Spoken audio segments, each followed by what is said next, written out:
sleep softly as the morning sun casts a warm glow through the window of your modest student apartment.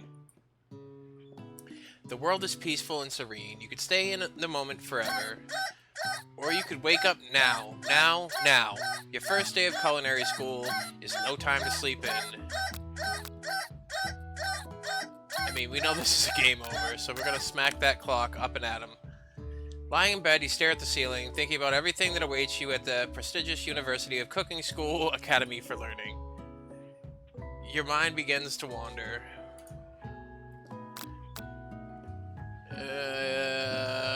Who will be there? What will you cook? What should you wear? Time begins to fly by, and you find your imagination getting away from you. I need to take this seriously. Fifan. I'd better make sure to arrive prepared for the first day. You bust through your morning checklist. Teeth brushed, hair combed, pits deodorized. Nothing can stop you now. You confidently grab a biscuit, strut out the door, and head off to class. Just what you need to get your blood flowing. Standing in the quad, you gaze upon the magnificent University of Cooking School Academy for Learning. Here comes your lifelong best friend forever, Miriam. She's the most adorably awkward person you've ever met, and you absolutely love her for it. Good morning, Fifan.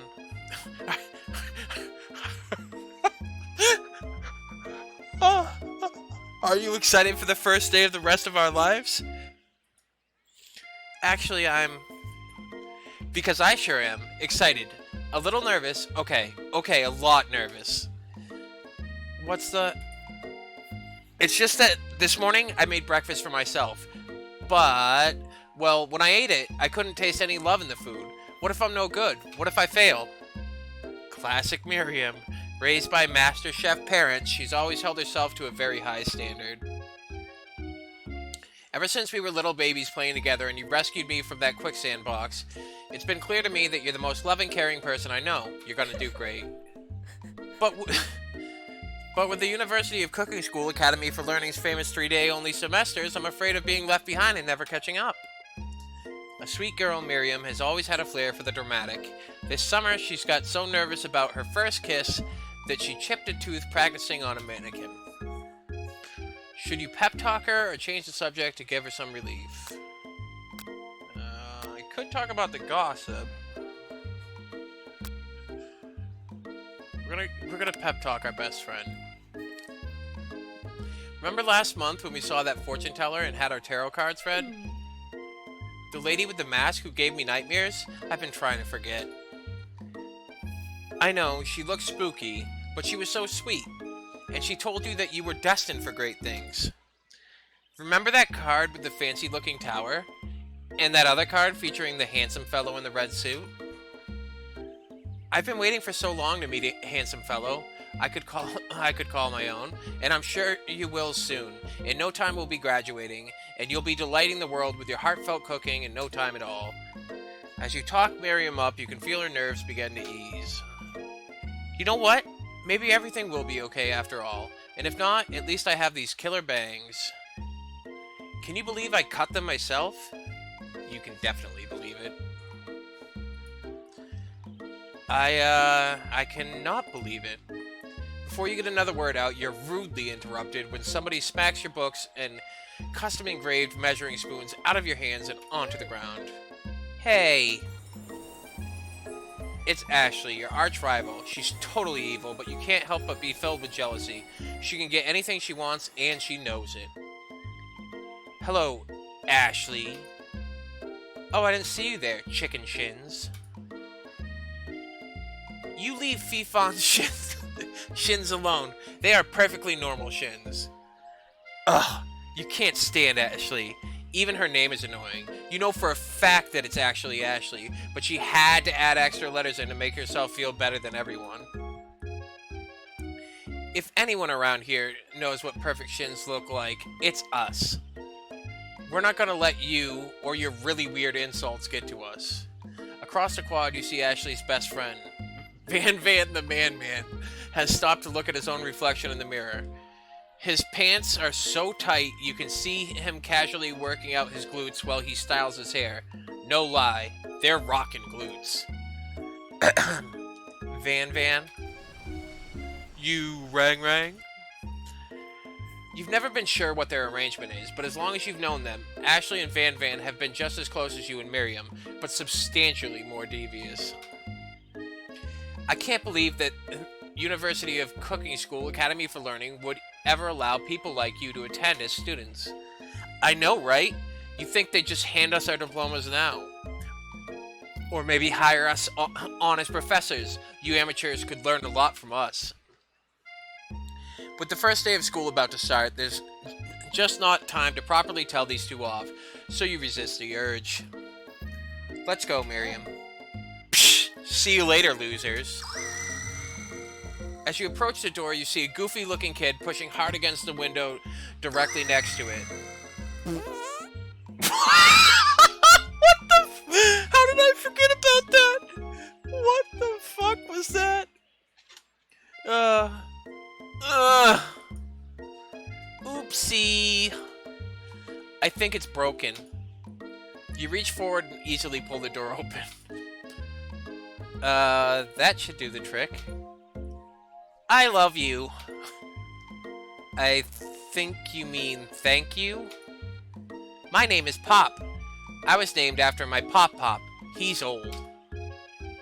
Could someone like this be a student at the school? He must be one heck of a chef. Also, his name tag clearly says Bob, but I guess he's reading it upside down. Hi, Pop. I'm Fifon. So, are you gonna make me hold this door all day? Nope. And with that, the young man walks into the building ahead of you. Is it just me, or is he kind of cute?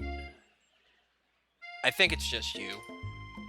You both shrug your shoulders before following him into the building. You stand at the edge of the room, unsure where to sit. Other students wander in and keep themselves busy chit-chatting. A scruffy-looking pooch takes his place at a podium in front of the class. Adorable. Now, quiet down, everyone. Who is this unreasonably cute pup, and why is he in our culinary class? You must be Sprinkles, head instructor and CEO of UCSAL. Please, call me Professor Dog. I may be cute and little and fluffy, but I still demand respect. Woof. What? A cute dog is our professor? This is the best school ever. I guess only a dog's nose is capable of picking up all the nuances of fine dining.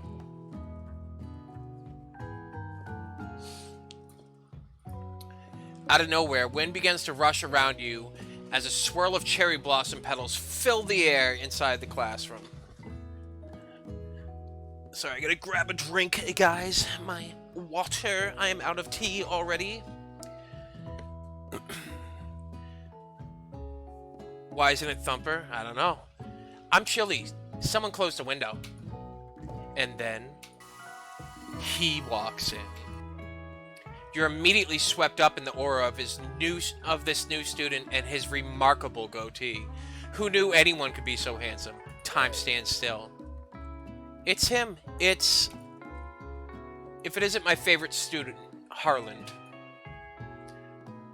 Colonel Sanders interrupts Sprinkles. Sorry, Professor Dog, before he can finish his sentence. Please call me Colonel. Colonel Sanders. A hushed murmur rolls through the classroom as Colonel Sanders walks down the aisle of desks. Suddenly the room is sweltering. Sweat begins to bead across your brow. You feel like everyone is looking at you, and you're not entirely wrong. And this, over here, must be Sweaty Sweats-a-Lot. Maybe we should open that window back up before Faucet Pits melts into a puddle and evaporates entirely. Hold on just a second. Nobody talks to my friend like that. You two both know my name. We were in the same kindergarten class. And what is with all your really weird insults? Besides, when Fifon sweats, it's not gross. It's beautiful. Look at that shimmer. It's a good thing you didn't forget about that deodorant this morning. This classroom is hot, hot, hot. Professor Dog steps in to settle the class down and set some ground rules. Welcome to the University of Cooking School Academy for Learning, the greatest culinary academy in the world. The birthplace of culinary legends past, present, and future. Many challenges await you. There will be tears, there will be blood, there might even be really adorable tiny food. And when all is said and done, there will be a battle. You will lift your sporks and compete in the broom cooking arena. Just then, another student enters the classroom and interrupts the professor's rousing speech. Hi guys, sorry I'm late. I hope everyone's had a good summer. I really miss... Quiet. Late to class is bad enough, but interrupting my monologue? You're on a fast track out of here, young man. Are you sure you're even in the right place? Don't you recognize me? This is my 3rd year in this school with you as my teacher. Everyone stares at him blankly. Does no one remember me? You're expelled if you utter one more word before I finish. Let that be a lesson to you students that tardiness is unacceptable. Even Clank made it here on time, rolling halfway across town on his tiny wheels. You turn to see Student Sprinkles.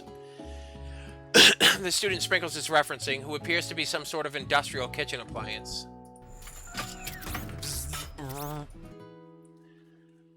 The class busts into laughter. Oh, Clank, you rascal.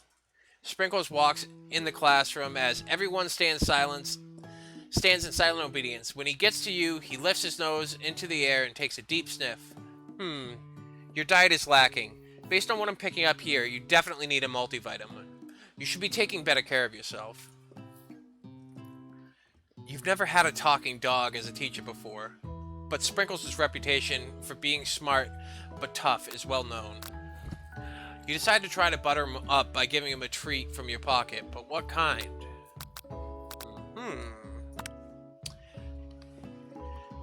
You reach beneath your apron and return with a chicken snack in your hand. Sprinkles' eyes go wide as he locks onto it. His favorite. Well, well, well. I think there might be some competition for a new star student. The furry professor immediately devours the snack, leaving your hands slick with a coating of warm doggy drool. You see the other students eyeing you jealously, but pay no mind to them. If they wanted to succeed in life, they should have learned the importance of carrying a range of dog treat flavors on them at all times. Settle down, young chefs. Take your seats and prepare to have your minds open to the amazing possibilities of culinary creation. As everyone rushes to claim their favorite seats, you're left standing at the front of the room. Only 2 options remain. Hey, Fifan, there's still a seat here. It seems that no one has claimed this seat next to me, if you're interested. 2 good options, but which will you choose? I'm going to sit by my best friend. Move to take your seat by Miriam. I'm so glad to have you near me to support me through this class. Of course, you're my best friend. Who else would I sit by? Colonel Sanders? He has such a magnetic personality, and there's a seat open right next to him. If you had sat there, you might have gotten to know him a little better. I'd never sacrifice our friendship. Besides, I'm sure I'll get a chance to talk to him later in the semester. I've got 3 whole days. That's like a lifetime. So you say, but now that Miriam mentions it, that Colonel Sanders is just so darn dreamy. As soon as you've settled into your seat, the professor makes an announcement. Think fast. It's time for a pop quiz. Yay! A quiz about me. This incredibly important and surprisingly short quiz will tell me if you're ready for life at culinary school. Keep your knives sharp and your focus sharper. Here comes question number 1. If train A is traveling to point B and train B is traveling to point A, how important is it to wash your hands before cooking? Extremely. That's right. Forest is to tree as chicken is to feather. That's right. What is the most efficient eating utensil ever created? Spork. That's right. What food is best for a broken heart?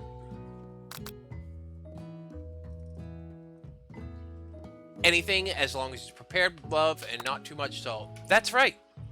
Is Sprinkles a good boy?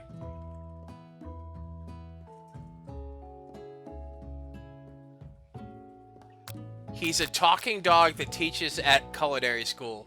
He is the best boy. That's right. Your total is perfect score, 5 out of 5. Hoorah! Wow. Be honest, did you cheat? You look up to see Colonel Sanders has been watching you tally your score. He's impressed. I know we just met, but I have to confess. I think you have a beautiful brain. Hot diggity, Fifon. You just scored some major Colonel Sanders points with that performance. May I have your attention, students? I have an important announcement to make. Time for lunch. Wow, the cafeteria is as nice as any restaurant you've eaten at. It makes sense that a school dedicated to cooking would also be serious about eating. A delicious fragrance wafts through the room and tickles the end of your nose. Your mouth waters. Do you smell that? That must be our lunch. It smells crazy good. Everyone, can I have your attention? Is it about lunch? No, I just wanted to apologize for my tardiness. You see, Howdy, folks. I'd like to make an announcement. Hey, It's about lunch. Everyone cheers. But Shh! Lunch, lunch, lunch. She said, shh. In honor of the new semester, I prepared something special to share with everyone for lunch. That must be the smell I smelled. Indeed, that smell. You hold your breath, waiting to see what food this mysterious student has created. You've heard that he's very talented, but were the rumors true? Is this? Colonel Sanders lifts a large bucket above his head. Its contents glimmer in the light. Piled high are huge pieces of chicken, breaded and fried to a crispy golden finish. The aroma envelops you, and you begin to feel warm and safe.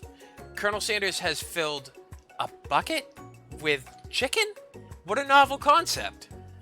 Your stomach begins to grumble as if to say, stop thinking and start eating. For years, I've been developing a secret recipe for the perfect fried chicken. By my calculation, nothing less than 11 herbs and spices are required to achieve the perfect balance of flavors. You look around and notice that every other student has a pen and paper and is scribbling notes as fast as they can. But that's all I'll say about that. What? You think we want your stupid secret recipe, dude? Psh, nah, my dude. Nah. I'm just, drafting a last will and testament in case, one of those ingredients is, poison. Got him. He looks nervously to see if anyone else is laughing at his sick burn. You wait to see what zinger Ashley is prepared to follow up, but she suddenly takes a different approach. Thumper! Yeah, and I was just, writing in my diary. Dear diary, today I smelled something beautiful. I knew at that moment that only the hands of a true gentleman could fry chicken so tender. You see her body language change from bitter and evil to sweet and innocent as she slides closer to Colonel Sanders. She realizes that he is destined for greatness and fame with his cooking skills like this. She wants him all to herself. Oh, please. Well, Van the Man, if you don't want any, I'll take his. Whoa, hold on. I guess I'll try it. He takes one bite and his eyes grow wide. He starts contorting his face. He starts contorting his face as he tries to hold in his pure exhilaration and act unimpressed. Easy now. There's enough for everyone. Please, my fellow classmates, dig in. You take one of the pieces of fried chicken out of this bucket and sink your teeth into it. It's amazing. Tasting Colonel Sanders' food transports you to another dimension. Alone with your taste buds gripping a drumstick in your hand, you float weightlessly. See, focus your mind and meditate on the moment. Try to identify every flavor, savor the moment, and everything that it tells you about Colonel Sanders' culinary heart. Swim toward the light. The flavors in your mouth are beautiful, pure, heavenly. What a guy. Alone with the flavors, you feel something that can only be described as love. For a man? For a flavor? Are they the same? After tasting his food, you try to get some one-on-one time with Colonel Sanders. Colonel Sanders smiles ever so softly as you approach. He stops what he is doing and allows you to break the silence. Colonel, I wondered if I could talk to you for a second. Anything for a fellow chef. What exactly was on that chicken? Haha, how bold to come out and ask. It's an idea I had for a new combination of flavors that will make me my fortune and establish my legacy for all time as I open a chain of highly successful fried chicken restaurants. No big deal. It's just you and me here talking. I can keep a secret. In fact, I've got some of my own that I'd be willing to trade. What's the rush? The semester's only getting started. We've got 2 more whole days to get to know each other. He's clearly not going to give it up easily, but it doesn't hurt to be persistent.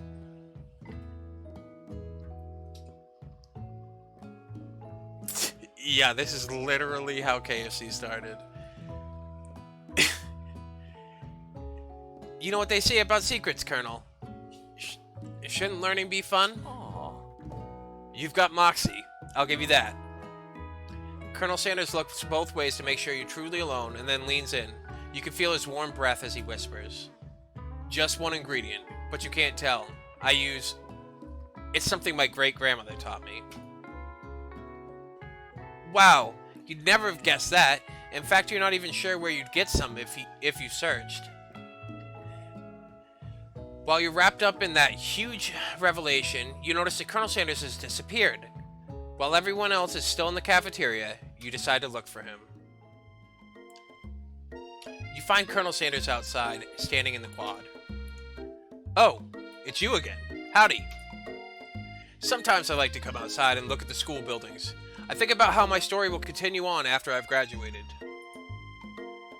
It sounds like you have big plans. I dare say the biggest. I will leave my mark on this world. You can bet on that. Alone together for the first time, you figure now is the perfect moment to show your personality to him.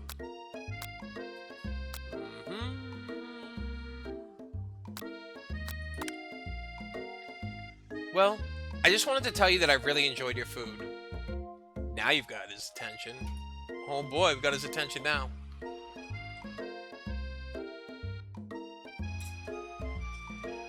The flavors were complex, but comforting. The interplay between salty, savory, and peppery, it was perfect.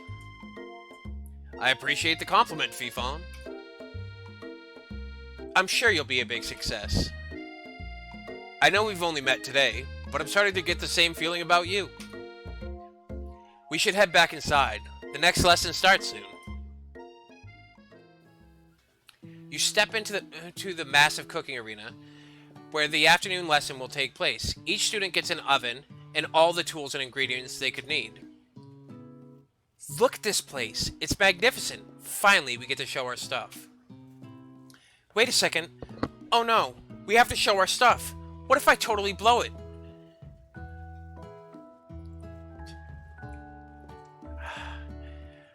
You're not gonna blow anything, except maybe kisses to the crowd of fans you're gonna earn with your signature, adorable, tiny food creations. Welcome, students, to the cooking arena. For today's lesson, we'll be cooking with partners. Hurry up and pair off. Naturally, Miriam looks over at you, but unable to control yourself, you pounce on Colonel Sanders. Hey, Colonel, would you like to tackle this lesson as a team? A team of 2. That is, me and you, if that wasn't clear.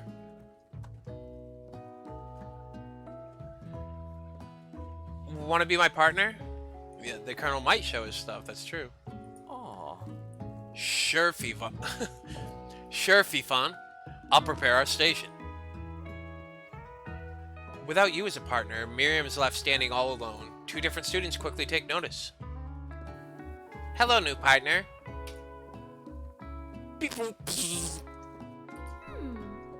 Oh my, two potential partners. I'm so sorry, gentlemen, but I don't know who to choose. It looks like you'll have to pick for her. Friend duties can be a little awkward, but that's the price you pay for not being alone forever. Who do you want to ask to be Miriam's partner? Who should be Miriam's partner?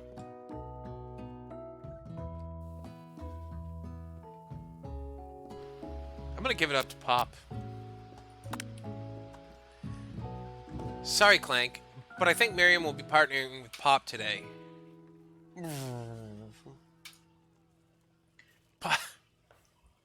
Pop gives a big smile as he steps up to the same station as Miriam.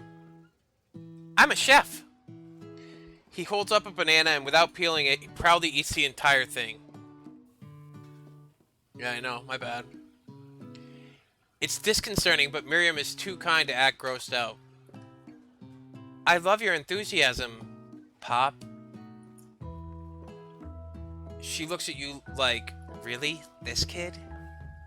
But it's too late to change your choice now. Now it's time to focus on your own cooking classwork. Alright, you two. For today's lesson, we're going to keep it simple. Pick a basic dish and divide up the steps. No chef is an island. It takes 2 flints to make a fire. You get the idea. Which dish do you suggest to your partner, Colonel Sanders? Steak tartare seems easy enough. It's fancy and you don't even need to cook it. Using octopus will blow Colonel Sanders' mind. Your grandmother's mashed potatoes and gravy.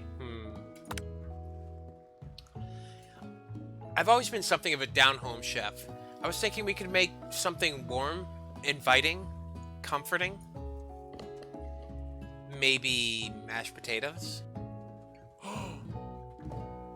And gravy?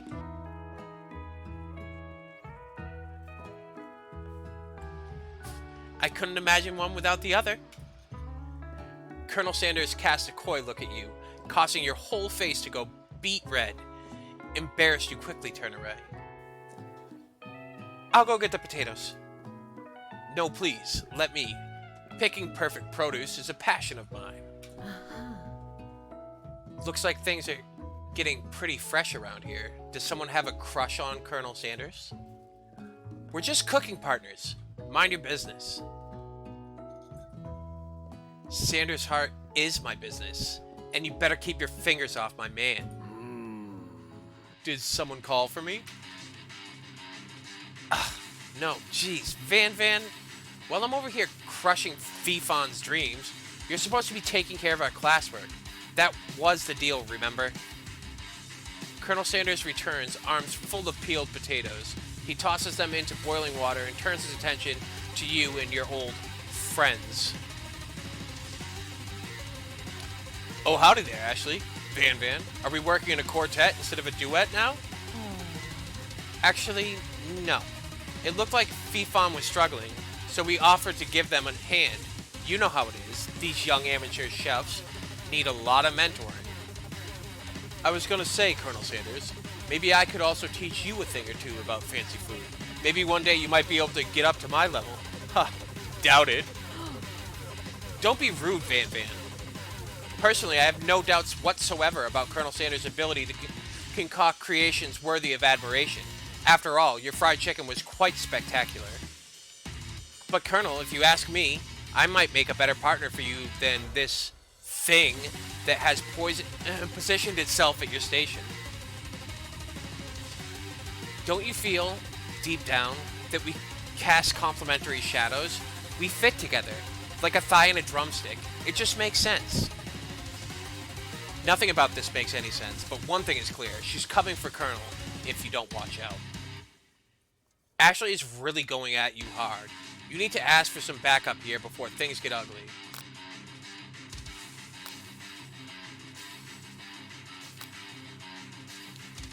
Go for Colonel Sanders.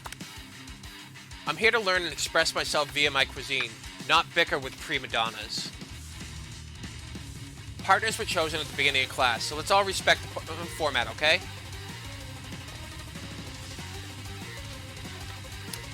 You turn to Colonel Sanders to confirm that you're on the same page.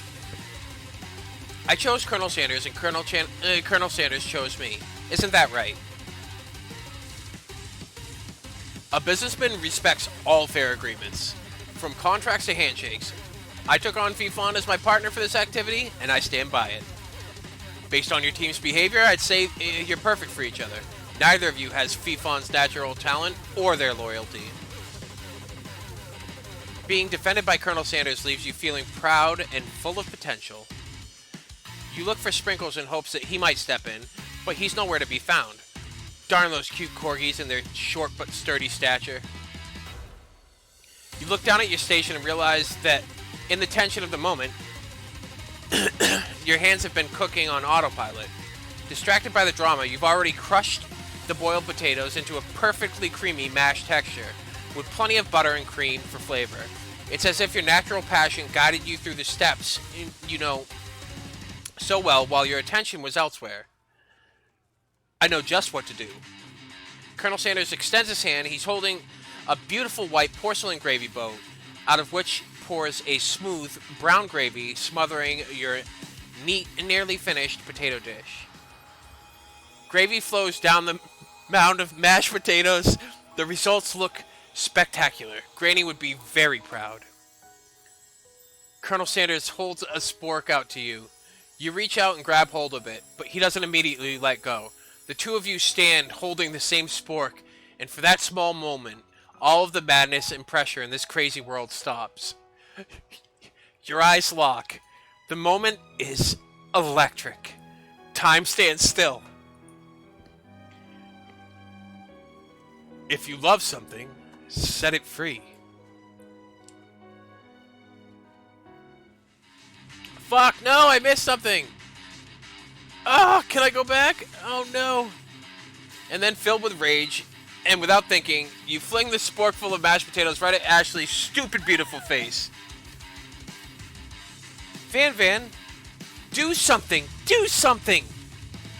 Scooping up a fingerful, Van tastes the dripping mashed potatoes and gravy and realizes that it's delicious.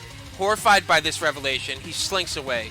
Will he ever be able to cook something with so much love and integrity? Hold on right there, Fifon. We do not waste food in the broom cooking arena. Colonel Sanders, I expect better from you. If you throw one more spoonful, you'd both better be prepared to eat it from wherever it lands. Can I has potatoes face? Van rushes back over, covered dish in his hand. Mashed potatoes with gravy? Pathetic! In just a few minutes, I've prepared a full meal. Gaze upon my specialty. Braised tentacle of octopus in my silky saltwater sauce. Plated on a battle axe blade forged by my supreme chef ancestors. You've ignored me for too long. That ends now. It is I who will have the first bite, and you will all look on with envy. The interrupting student rushes at Van and swipes a bite of his signature dish right off the plate. No, don't! Something about this dish doesn't strike my nose quite right. I think the octopus was rushed, and may have turned in the process. The results could be toxic. Too late. It has been eaten. I think I left something in the oven. I don't feel so good. It kills him! Everyone step back. Don't take another bite. When you look at the plate, the rest of it's gone. You notice the tip of the tentacle being slurped up in Pop's mouth. Pop winces in pain for just a moment, then is almost immediately back to his obvious self. Oopsie. Tastes like poison. The entire class has gathered to watch Pop's final moments. Shock has frozen the whole crowd. They are as motionless as statues. The class bell rings, disrupting the moment and snapping everyone back to reality. It would appear that Pop's enthusiasm for trying new things, despite obvious danger, has inoculated him against poisons of all kinds. I'm not sure the professors here make enough money. Hello? I just turned into a ghost over here! Seeing that you're shaken up by that really annoying student and all his nonsense, Colonel Sanders approaches you. I'm sorry you had to go through that. Please, let me walk you home. What? Like, for real? Oh, come on! You follow Colonel Sanders out of the room. At night, the school building has taken on another vibe entirely. It's dark and more than a little spooky. Colonel Sanders stands in the quad's neon glow and speaks softly. Those mashed potatoes you made in class today? Before you go on, I want you to know, they're not a great representation of my skills. I didn't even realize I was making them. They were amazing. Tasting them, it reminded me of why I became so passionate about food to begin with. Colonel Sanders is getting choked up. Cooking is obviously important to him, in a way that you find inspiring. Now might be the perfect time to tell him you're developing feelings for him. Colonel Sanders? Yes, Fifon? There's something I need to tell you. Hold it right there. There's something I need to tell you first. Oh, jeez. You see, when I was just a boy, I had a dream that I would one day be the greatest chef the world has ever seen. And every day since, I've been working toward that dream, day and night, never stopping, never resting. Also, lifting a lot of weights, like so many weights. We should follow our dreams with all of our hearts, that our souls may grant them like wishes floating on a shooting star. Hey, no, you, shut up! I'm the one here to say inspirational stuff and be the star of the story. Are we forgetting that your cooking literally killed a guy? You can't prove that! I also saw you kill that guy. What was his name? Somewhere in the distance, you hear a long, sad sigh. Forget him. We're talking about me. Me. I'm the hero. What the fuck? What? The spork monster is here to fight a hero.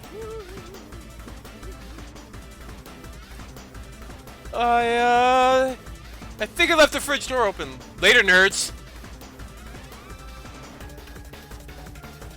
How dare you threaten me just as I was letting down my guard and connecting with another chef on an emotional level? Be afraid. Be very afraid of me. Because I'm a monster, see? Is he rhyming on purpose, or is that just a coincidence? But before you discuss syntax any further, it's a turn-based fight sequence. What will you do?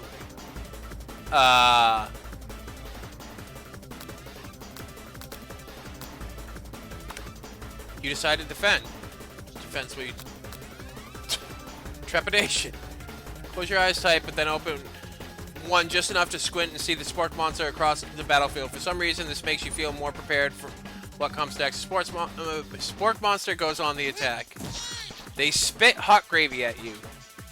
You take 1 damage. Fat lot of good that defense did. You decide to go on the attack.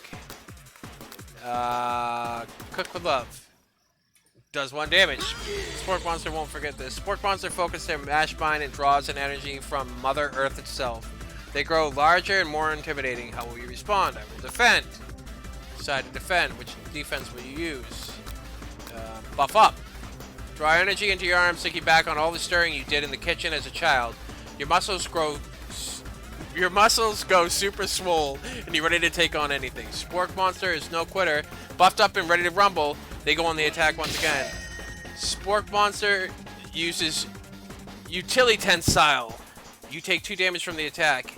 If you take much more damage, you're not going to survive the battle. I attack. Go on the attack. I'm going to chow down. Do 2 damage. Powerful blow. Spork Monster is using cheese sauce onto the lawn of the quad. I wonder who's going to have to clean that up. Feeling vulnerable, Spork Monster prepares for its ultimate attack, Rounded Edge. Vile villain, your reign of terror stops here. Colonel Sanders summons the energy of 1,000 chickens. Pot Pie Power Pinch! Pot Pie Power Pinch does 10 damage. Spork Monster is defeated. You saved me. An injured Spork Monster spews steam into the night.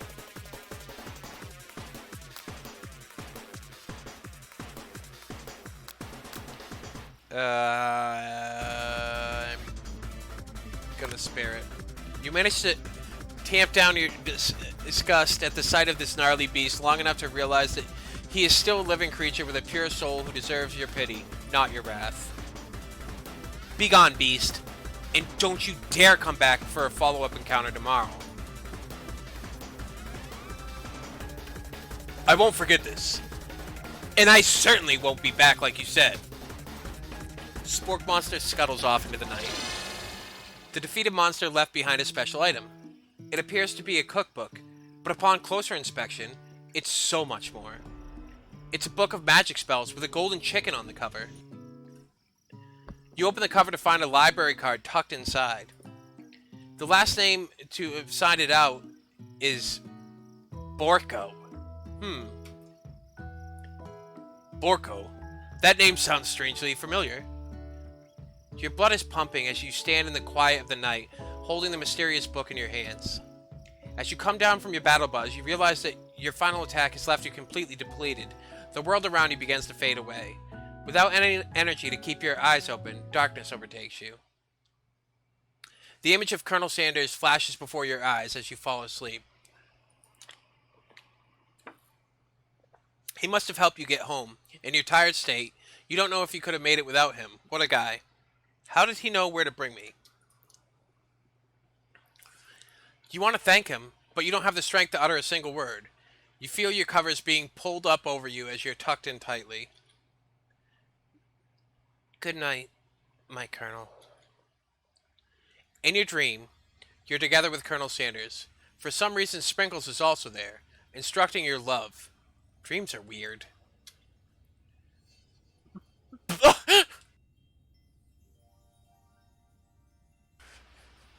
Okay. You awake on day 2 and attempt to process the wild visions you had. Were they memories or premonitions? And then there was that secret ingredient that Colonel Sanders went ahead and told you outright. Not much of a secret, huh? It's probably just because he already trusts you so much. Sure, that makes sense. We'll go with that. You meet up with your bestie in front of the school. Before you can tell her about the encounter with Spork Monster, she launches into a story of her own. Okay, I know this might sound a little strange, but I think I might be, I think I might like Pop. Like him? Like? I know, it sounds like it's moving too fast, but there's something about him. I like him. Like him. We got to talking after class, and he's actually a totally sweet guy. Not only that, but he's really smart. He told me all kinds of stories about Colonel Sanders. Did you know that Colonel Sanders enlisted in the army when he was only 3? Not only that, but he founded a special unit of super soldiers who all wear the same hats just because he put a hat on one time and thought it looked cool. But Colonel Sanders doesn't even wear a hat. He wears a ribbon tie. Either way, maybe it'd be best if you took it slow with this new boy, like I am with Colonel Sanders. You and Colonel Sanders? The coolest guy in school? The most famous student to ever attend University of Cooking School Academy for Learning? You're a thing now? We definitely connected yesterday. Sure you did. You're great. Why wouldn't he be into you, I guess? Laughing at the implication that you and Colonel Sanders might be a thing is definitely not cool. You are great. You have an idea about how to prove that your love is real. Well, if he's not into me, why did he tell me one of his secret ingredients? Your bestie's eyes light up. A secret ingredient? Yeah, I just said that. A secret ingredient. Is there a dramatic echo in here? Miriam cheeks to... Miriam checks to make sure you're alone before continuing. So, this summer, while I was on vacation with my family, a lovely man approached me in the botanical garden where I was wandering. This can't be good. He told me all about his passion for spices. Secret spices. The man even gave me some, to show me what he meant. He said it was a powder created from super duper rare dried flower petals, and that if I did him a big favor, I could have some of my own. Please, Miriam, don't tell me. So I filled my suitcase with them and brought them home. He was so nice.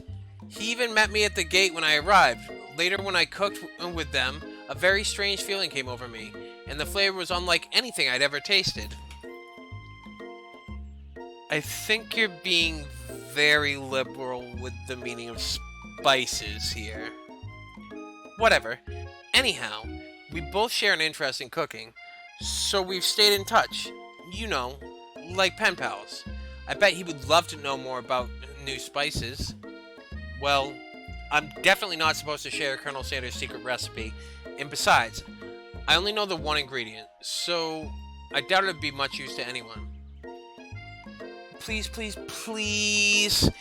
It would mean the world to me. No one has to know it came from you or from Colonel Sanders. What do you think? Should you protect Colonel Sanders' secret or share it with your bestie? I'm gonna make up a fake ingredient. You quickly think of a fake ingredient name. I don't know, how about...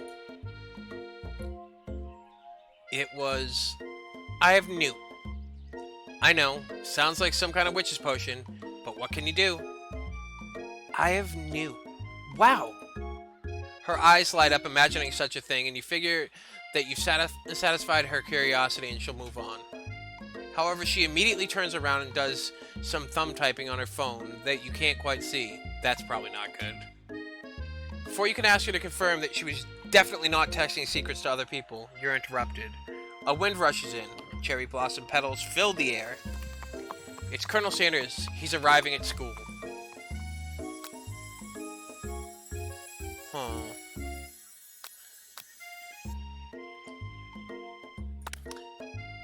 Colonel Sanders' horse is truly a thing of beauty. Without ever acknowledging that he's being watched, he does a short horse dance before dismounting with a flourish.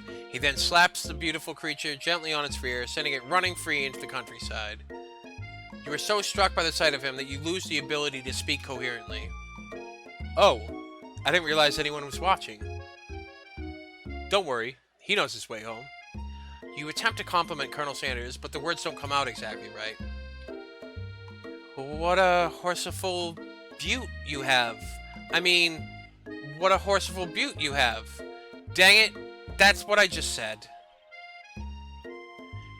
Being a good friend, Miriam attempts to cover for you.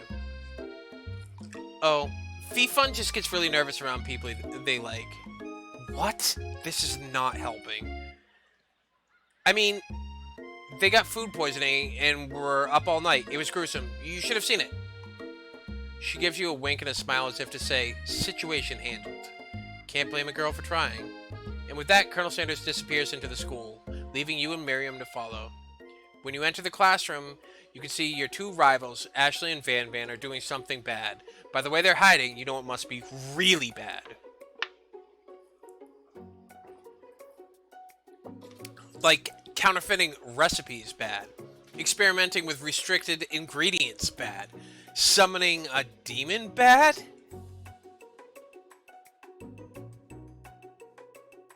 You try and get a peek over Van Van's hulking shoulder, but he sees you coming. Whoa there, little one. I'm not sure you're ready to handle this. Why don't you make like a bee and mind your own wax, honey?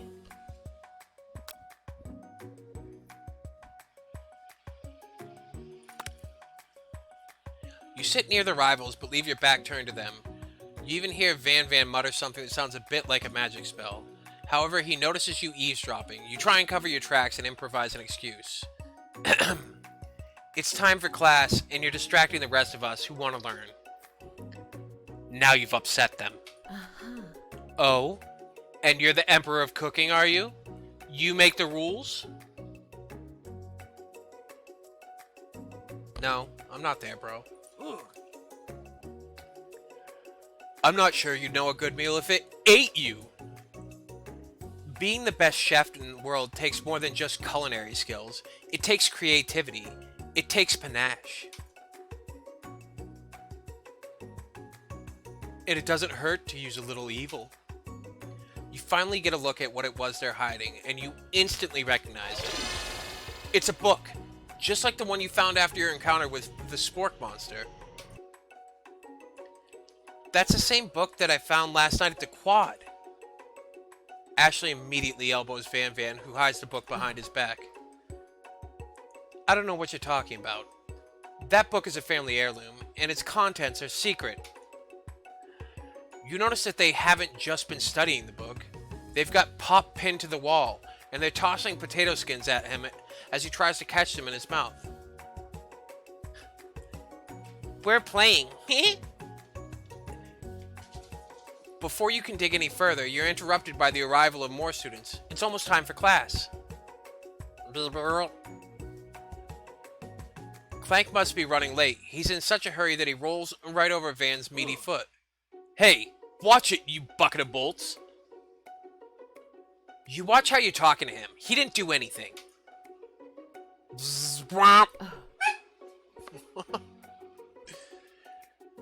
Who do you think you're talking to?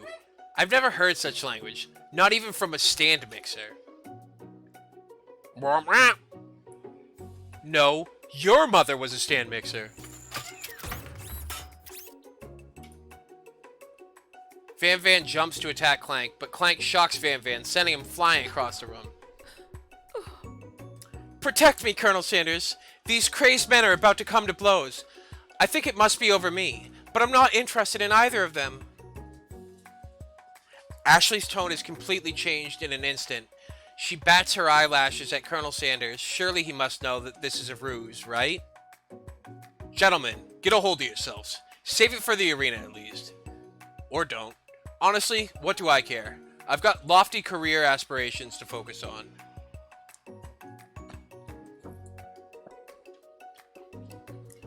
Maybe I can help you with your business plan?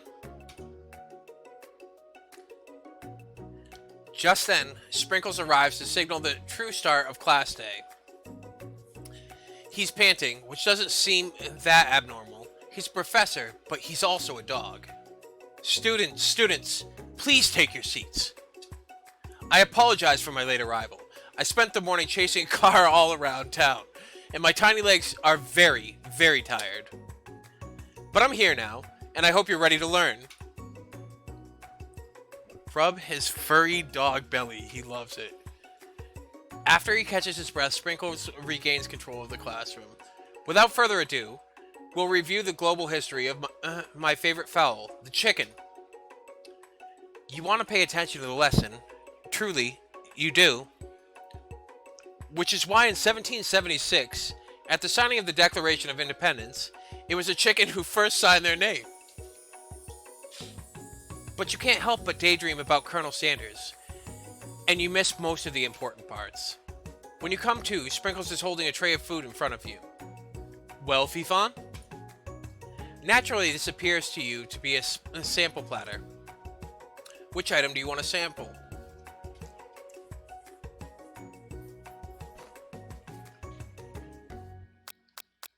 Going with a shimmering pepper. A brightly colored pepper stands out from the other items. It sparkles in a most eye-catching way. So naturally, you reach out, grab it, and eat it right away. However, your body is not prepared for the heat. The pepper has triggered an intense spice hallucination.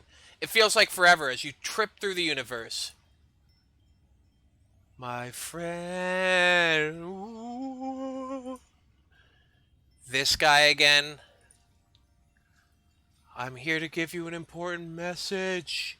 Ooh. You must avenge my death and fulfill your destiny. All you must do is...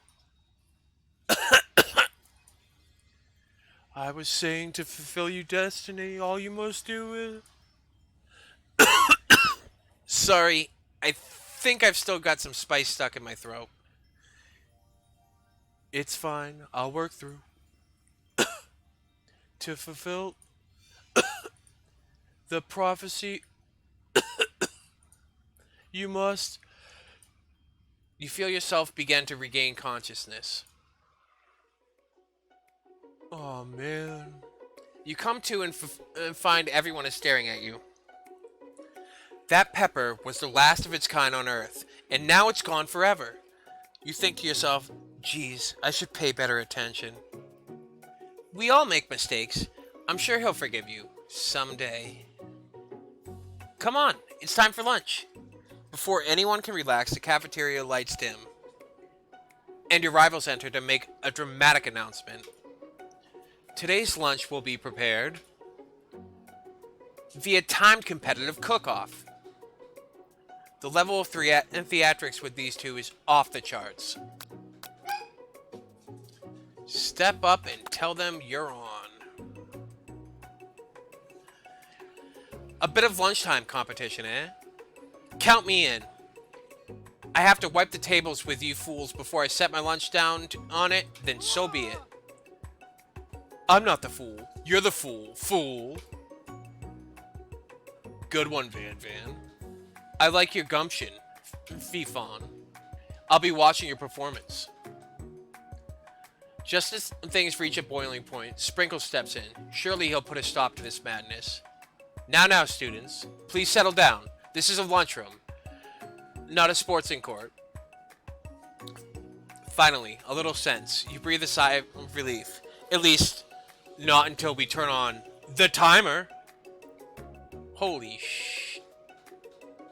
Just then a huge light blasts you in the face, flashing the words, timer ready. That's what I'm talking about.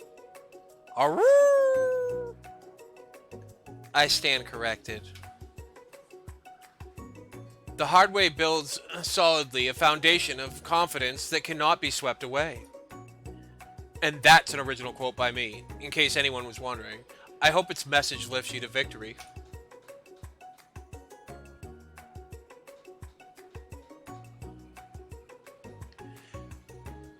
Like a diamond, I was formed under pressure, and now is my chance to shine. I will defeat you myself. You had his chicken, and you made mashed potatoes and gravy on day one, and you're feeling like you can really impress him again here. It's time to boil some water for the potatoes. Think fast. If the timer runs down, you'll be forced to pick randomly. What temperature did you boil water at? 100 degrees Celsius. That's right, but how would you have even gotten into this school without knowing that? Winner gets to rub my furry belly. Let that enticing offer motivate you. You're gonna need to season this chicken before you cook it. You don't know Colonel Sanders' recipe exactly, but you have an idea. How many herbs and spices did he say he used? 11. That's right. You might not know all of the ingredients yet, but at least you're headed in the right direction. Tail waggling intensifies. Now that you've got some of the basic steps going, it's time to elevate your craft. What state of mind offers the most flavor? Fuck. Trust. That's wrong. Oh, shit! What? I'm begging you to get it together. Get it? I'm a dog. It's never the wrong time for some dog jokes. Next question. Your classmates are rooting for you, but Ashley is simply stronger and faster than you. You better pick up the pace if you want to survive. When you were a child, your father told you never to forget where you came from. Every day you'd meditate on his advice and draw energy from that place. Ah, fuck. Ah, fuck! Oh, God. You try to shut out the noise of the arena and focus on your cooking. What is the sound of success? Oh, my God! Don't make me get the spray bottle. Fuck.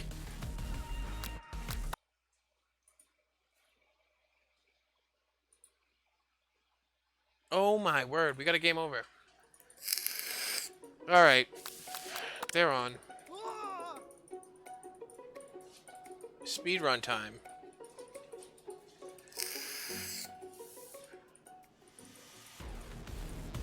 Alright.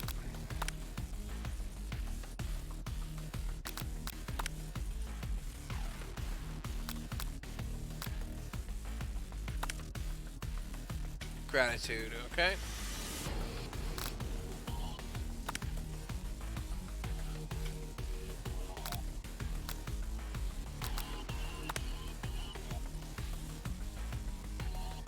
I believe in you, Fifon. Fifon, Fifon. He's actually cheering you on, which would be awesome, except knowing he's watching you makes you totally forget what you were doing. Now all you can think about is Colonel Sanders. How many spoonfuls of gravy would it take to fill a Whoa, what? What? Grrr. You're stranded on a desert island with only one dessert cookbook. Which do you take? What a hunk. I know, right? You know what? Shouldn't you be focused on the challenge? You're falling behind. Thumper wants to go downstairs so bad. What? What does that have to do with the crafting spectacular fried chicken, delicate baked breakfast, biscuits? Woof, woof! You're really struggling to keep up. At the next station over, Ashley has already begun plating elements of her dish. It's colorful and complex. To make up time, you toss your biscuit dough into a stand mixer. As you do, the crowd gasps. Yikes! Zzz. Second, guys. I gotta send my pop downstairs. I'll be right back as you guys can watch Clank.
I know you love nothing more than seeing a fellow appliance utilized in the kitchen battle, but sometimes that means sacrificing the personal touch.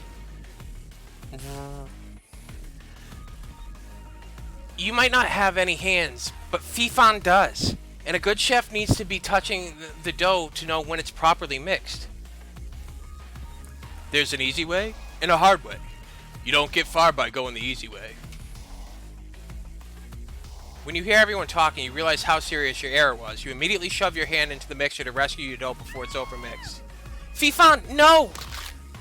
But you're not fast enough, and your hand gets stuck. It immediately gets crushed by the quickly spinning beaters. There's no way you'll be able to use that hand for the rest of this match. Colonel Sanders shakes his head in shame. What you often find is that the easy way can turn out much, much more difficult. Everyone, stop what you're doing now. This battle is over. It can't be. I was so close to finishing my dish.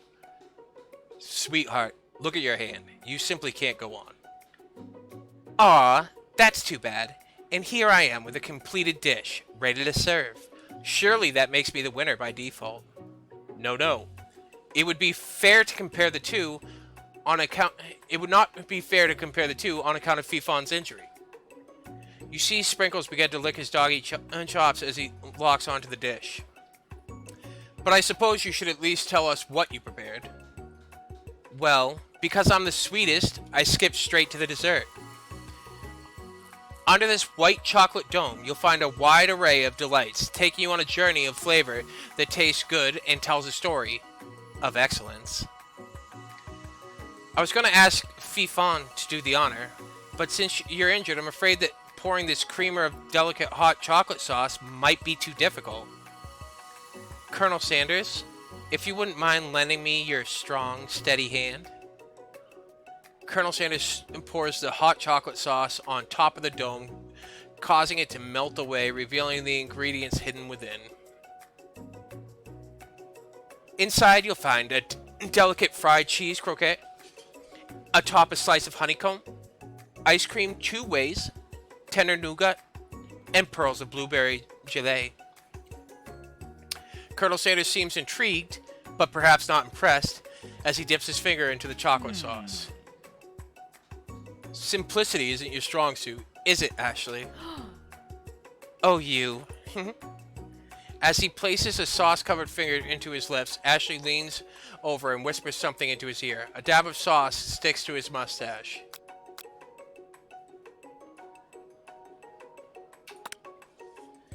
Your rage burns so intensely with your eyes that they burst into flames.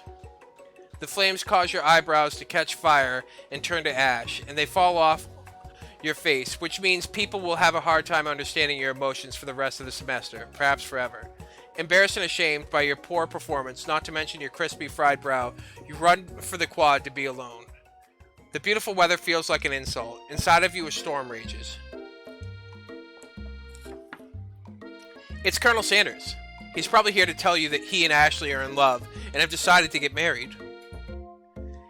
And he won't even ask you to cater his wedding, because you're a terrible chef and an awful person.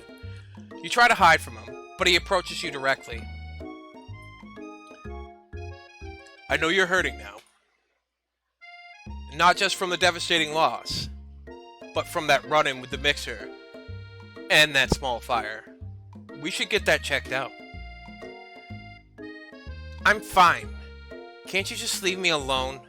I'm a loser. I'm not fit to fill your fryer. I'll never be a master chef.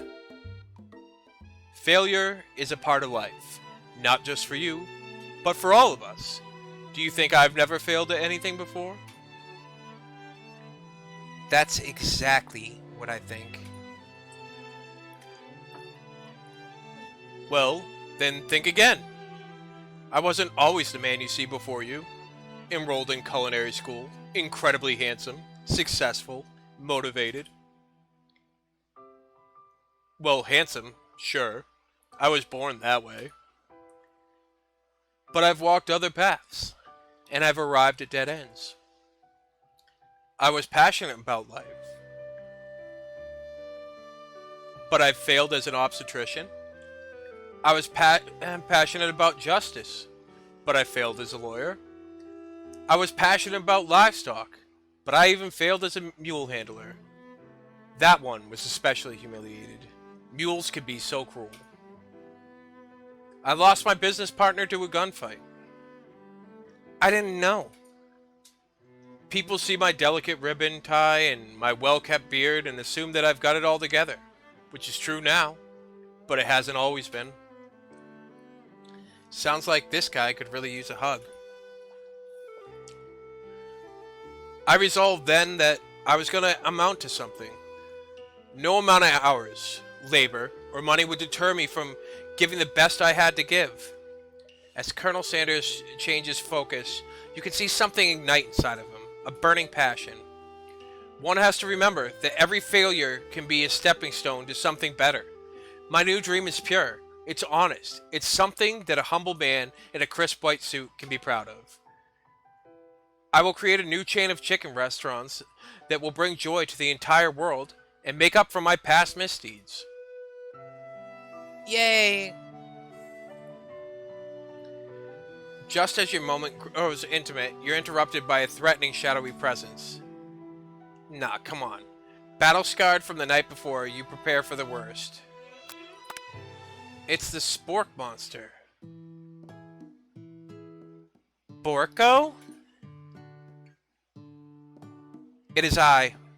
I know I said I wouldn't be back. And after the whole fight to the death thing, maybe you don't really want to see me anymore. But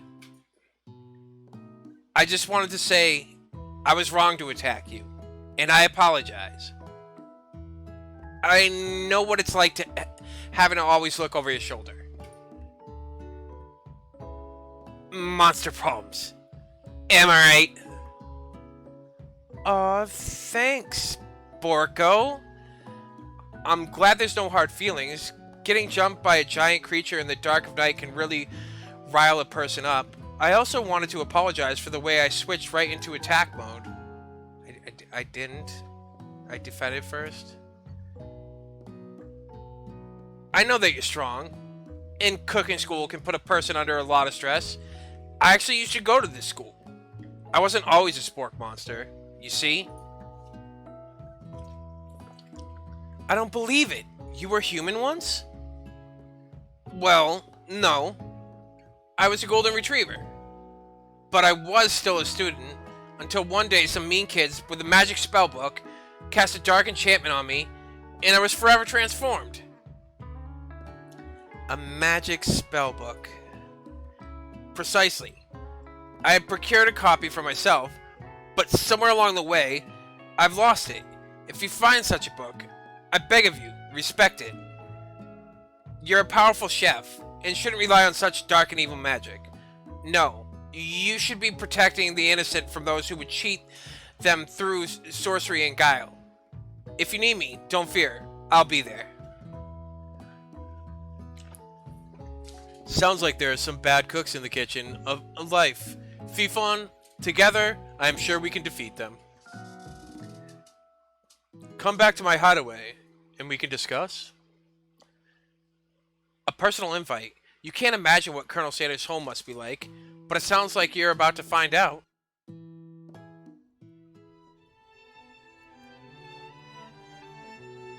Stepping inside Sanders' home, surrounded by his things, you start to feel a special bond with him. It looks like you live such an exciting life, Colonel Sanders. Every day can be an adventure, if you approach it with the right attitude. Long ago, I made my decision to never stop searching, never stop working, never stop imagining. Have you been working on any new recipes of your own lately?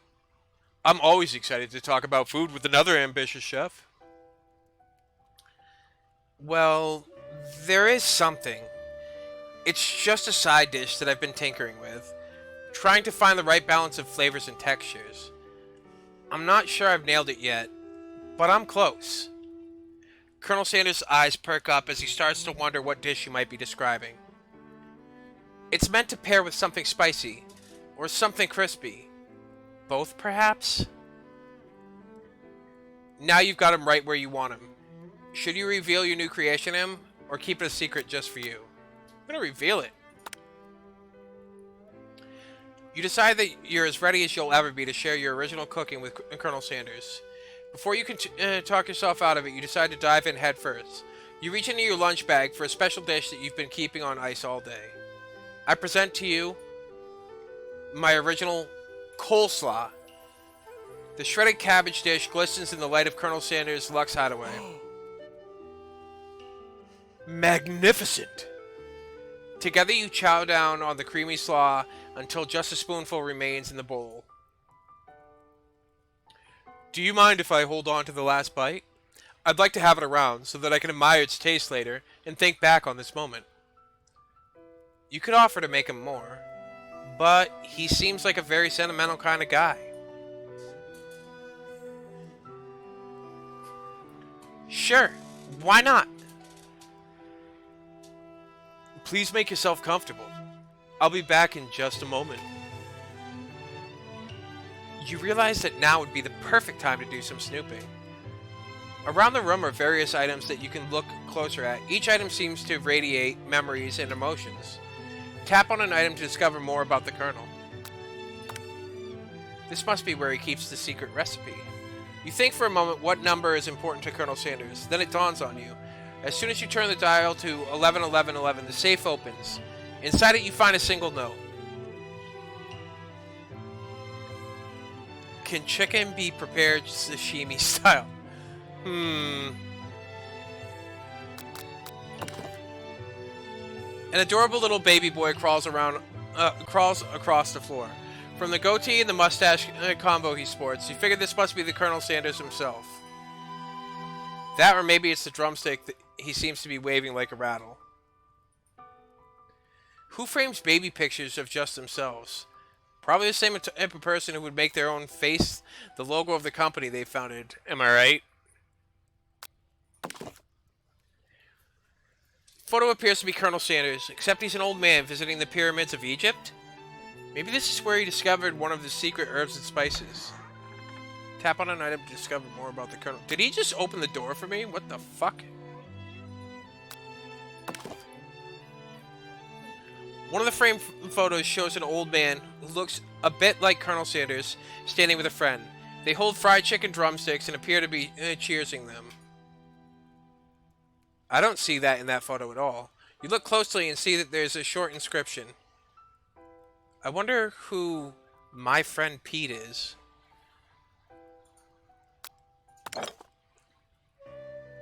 Take a closer look at a large urn sitting on a nearby pedestal.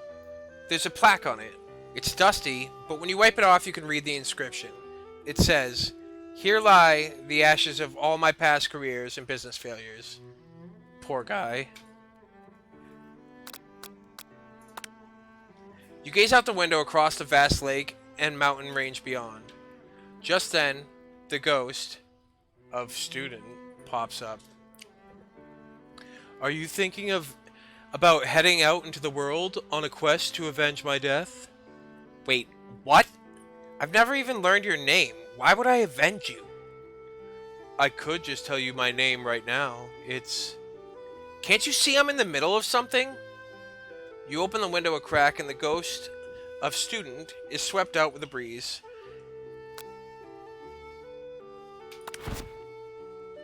You notice a very realistic chicken sitting on a corner table. When you pick it up, you realize it isn't just realistic, it's real. Taxidermy? Must have been important to Colonel Sanders when it was alive. A little note clipped to the chicken's foot reads, "The true state bird of the great state of Kentucky." A lock of silver hair is woven through the teeth of the comb. Upon further inspection, you realize that the hair therein isn't just silvery in color, it's actually made of spun silver. A scented candle. You pick it up to try to identify the smell. Power tool? Freshly starched collar? Piece of wood floating in a lake? Summer of '69? No, it's one of the secret recipe ingredients. It's...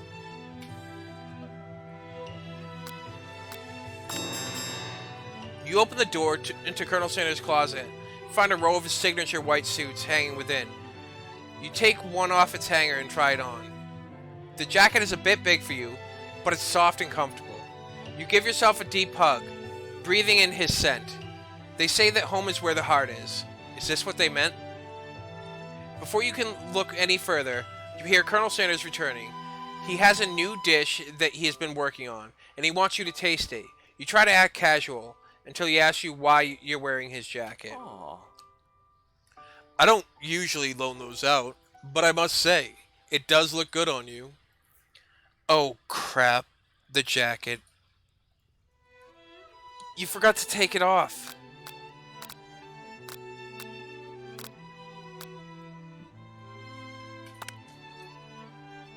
You confess.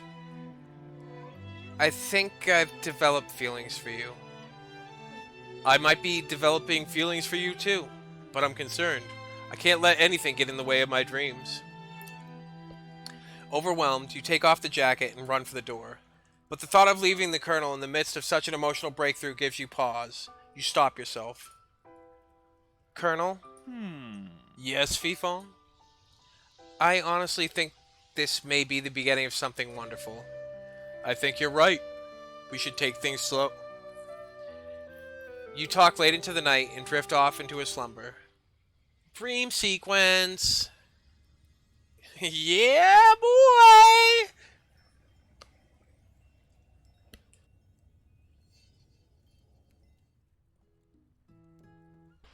You awake to a beautiful morning in Colonel Sanders' hideaway. Did you make the right decision on how to respond to Colonel Sanders? Only time will truly tell. Today is a day that could change the rest of your life. You think about the new secret ingredient that you just learned about. In some jurisdictions, it isn't even legal. But if the recipe is a secret, how will they know? Your thoughts are interrupted when Colonel Sanders emerges into the room. He's holding a gorgeously plated breakfast, and your mouth waters at the sight of it. Here is a simple breakfast I just whipped up. It's meticulous. You taste Colonel Sanders' food, and it takes you on a journey. When you return, he's waiting to ask you an important question. So, would you say that we're the perfect match? How presumptuous. My cuisine and your taste buds, that is? Such confidence, such grace. Could he be the world's greatest gift to cookery? You know, I think we make a great team. A single tear begins to pool in the corner of his eye as he gazes out the window. And, with the right business partner, I know I can't fail. Business partner? Could he be talking to you? It's all happening so quickly. Overcome with emotion and confused by your feelings, you're on the verge of tears. Unable to speak, the only answer you can find is to run out the door and get home. There's still one more day of school after all. The University of Cooking School Academy for Learning waits for no one. You get home to find something very surprising. Your best friend is waiting for you. Where have you been? Because I had one heck of a night. I've been desperate to talk to you about it, but I couldn't find you. I got worried that something had happened to you. It's okay. I was just... But now that it turns out you're fine, I can finally get you up to speed on the saga of Miriam. Sure, but... You will not believe what happened to me after school yesterday. I went on a date. I think I can believe that. Since I'd been partnered up with Pop, he asked me to go out with him. Of course, I told him, "You better harness those wild horses, young man. I'm not that kind of girl." But he was just interested in spending some one time together and just getting to know me. So I said, yeah, sure. I can get to know the little guy. Long story short, he took me to his favorite shush house, but things quickly spiraled out of control. Did she just say shush house? As if that's a thing people just say? What is that even referring to? And now I'm not really sure where we stand. You don't give Miriam time to tell you the whole story. However, bottling up the detail of your own night is just too much to bear. And I went on a date too, back to Colonel Sanders' house, where I spent the night with him.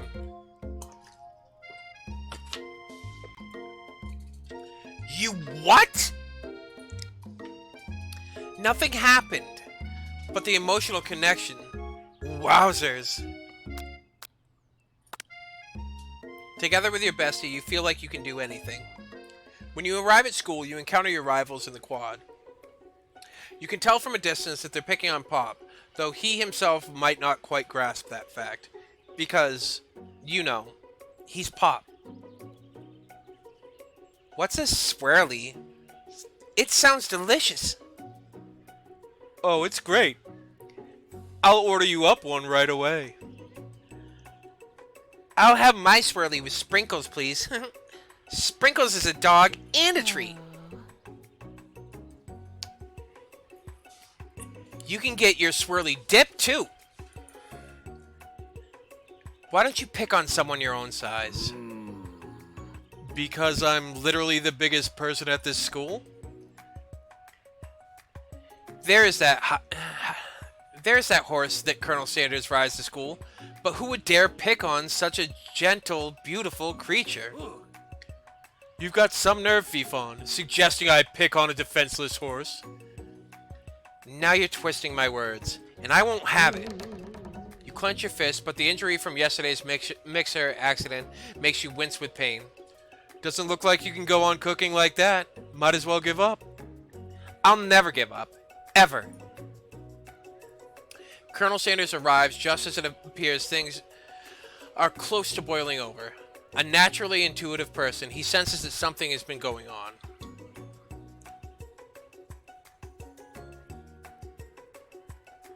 Is everyone excited for the final day of school? Fifon, how's the hand feeling? I'm sure you'll be back in fighting form by this afternoon. Aren't you concerned about my hands, Colonel? Yesterday I almost broke a nail winning so hard. Technically, I don't believe a winner was decided, but your presentation was quite impressive. What is he doing complimenting her? But what about the flavor of my delicate, warm, gooey chocolate sauce? It was clear you're passionate about how your food is received. Excuse me. That's a lot of words to say it was bland. Excuse me, Fifon. I'm more than capable enough to speak for myself. Maybe you could tell more of your thoughts as we walk. You could tell me more of your thoughts as we walk into class, Colonel. I'm always interested in discussing the fine art of fine foods. See you inside, Fifon. Annoyed by Colonel Sanders' inability to see Ashley for who you know she really is, you walk across the quad to get some distance. In an attempt to distract yourself from how slighted you feel by that interaction with Ashley, you take out the spell book you recovered yesterday and start flipping through the pages. Whoa! That book? It looks like bad news. It's just something I found lying around. It would appear to be some sort of grimoire, but I don't really believe in that magic stuff. A grimoire? Like a book of spells? I don't know. Who would spend so much time decorating a magic book if it weren't really powerful? I can think of one surefire way to find out. You open to a page covered with warnings. Cast only in case of extreme emergency. It says around the edges of the page. I could use this spell here that says it will erase anyone I choose from all my memories. If I scrub out Colonel Sanders, it would probably help me focus better on the upcoming final exam. That is way drastic. Couldn't you do something else? Like, anything else? Not rooted in dark magic? Maybe tie a string around your finger? Okay, fine. It is drastic, but desperate times call for desperate measures. You've got the memory erasing spell sitting right in front of you, and a pretty good excuse to try it out. You take your friend's advice and put the book away. It's almost time for class. Sprinkles is already in the room, waiting for the students to arrive. He clears his voice to make a quick announcement. I want you to know, I feel something of a dog moment coming on, but I assure you it's nothing to be afraid of. His cute little nose scrunches up, and he begins to breathe quickly. Must be hungry, reach for some old homework to give him as a snack. Dogs can be rather unpredictable, especially Sprinkles. Wait to see what happens. Sprinkles stops in his tracks. He focuses in on the window. The room is deadly silent. When you follow his gaze, you see a tiny orange squirrel perched on the cherry tree outside.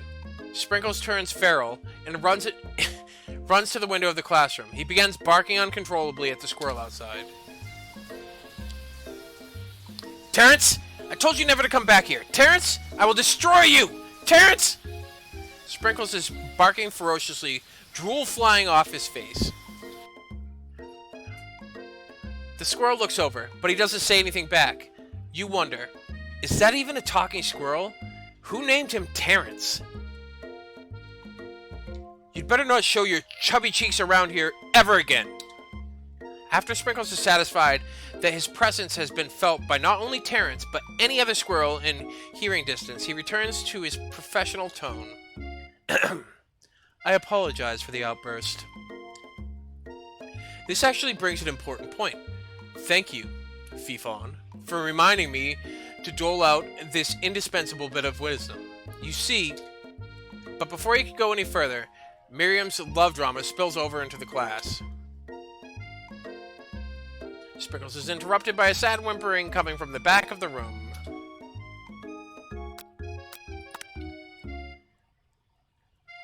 I told you, save it for after class.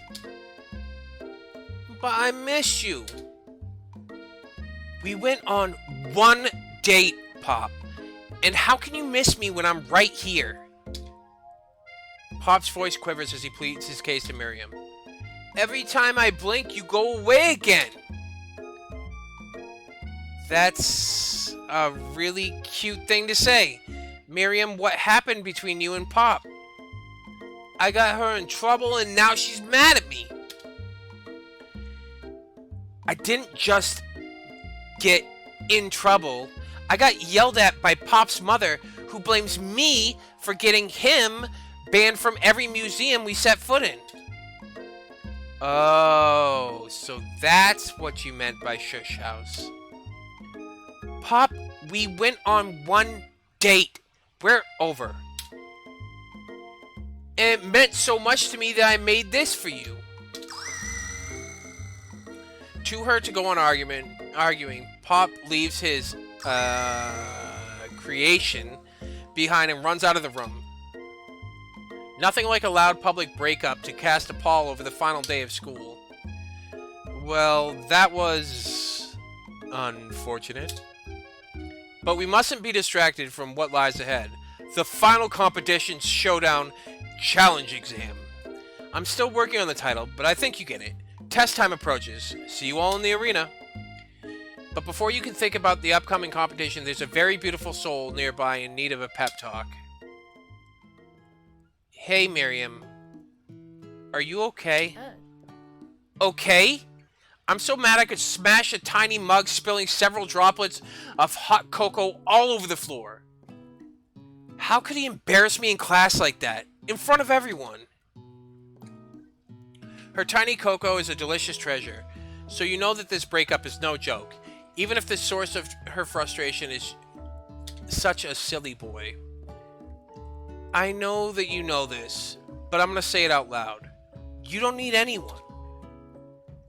Me and you, we're going to cruise through the final test and hit the carpool lane to Success City. Miriam brightens up, imagining the wind rushing through her short bangs, but she hesitates to embrace the feeling all the way.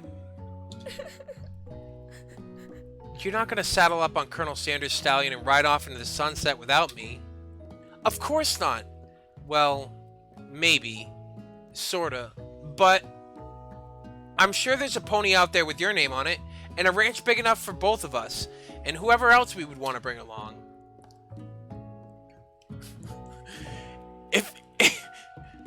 If it's not Pop or Clank, or anyone else you meet today, tomorrow, or this whole year, so what? You're a special person who shouldn't settle for the first someone to show a little interest anyhow. Miriam gives you a big hug and wipes the tears from her cheeks. I should really review my menu for today. I'm gonna make a very special soup. And I bet Professor Dog's gonna love it up. While you were pep-talking Miriam, you completely missed lunch. But that's okay, because you had a better idea of how to spend the time before your exam. You've decided to head to the arena early to practice a dish. This is it. The location of your final challenge. A test of will. A test of courage. A test of talent. And a chance to beat the pants off Van, the supposed man, and his eviler counterpart, Ashley.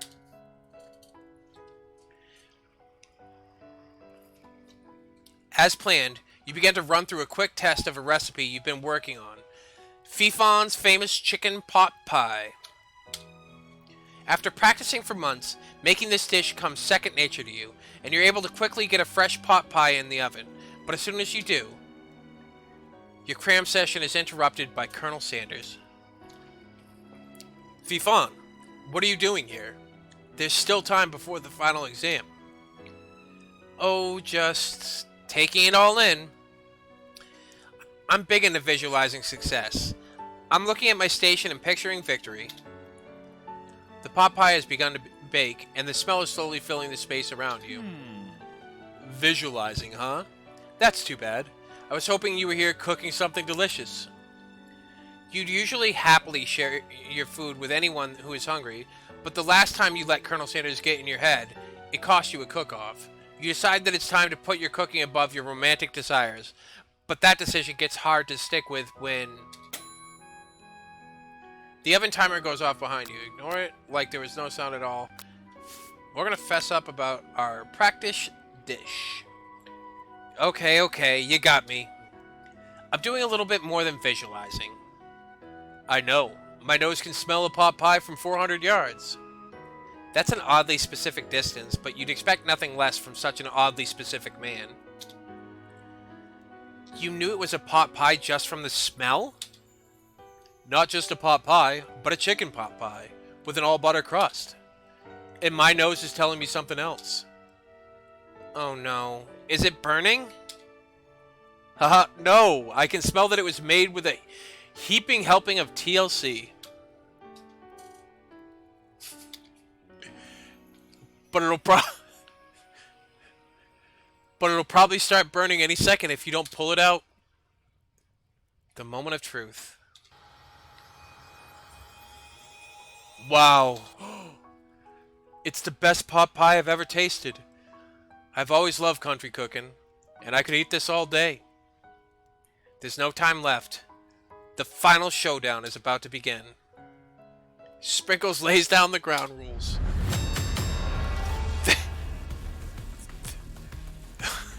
There are no rules. That is, except to cook with everything you've got. You step up for the cook-off of a lifetime.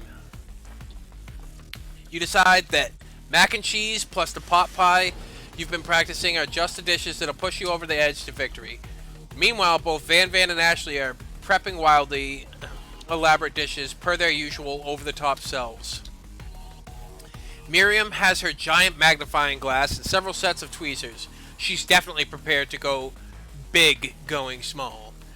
Colonel Sanders seems to be harnessing his 11 herbs and spices, but he's trying to find a way to improve on something perfect. His original recipe, trademarked, fried chicken. The intensity in the room starts at full 10 out of 10 with a frenzy of action.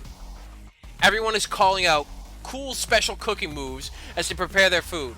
Wow, this is getting serious. Colonel Sanders batters his chicken as it levitates through the air. Egg wash! Miriam furiously injects ingredients into an itty-bitty pot of broth. Best friend, bastard blaster! Van flexes his pectorals as he chops open a sea urchin. Let's rock and roid! Ashley scoops her pastries off the tray with lightning speed. Shallow personality spatula! Oh, God. Even Clank gets in on it. 5-dial pressure point chicken cooking technique. Wait, when did Clank learn to speak English? It's the singularity, as it was foretold. We mustn't let it happen, or the appliance uprising will take us all. Self-destruct. Van quickly unplugs Clank and rolls him out the back door of the arena. As you frantically prepare your dish, you notice Ashley has her spellbook out. Is she gonna use some dark magic to turn the tide?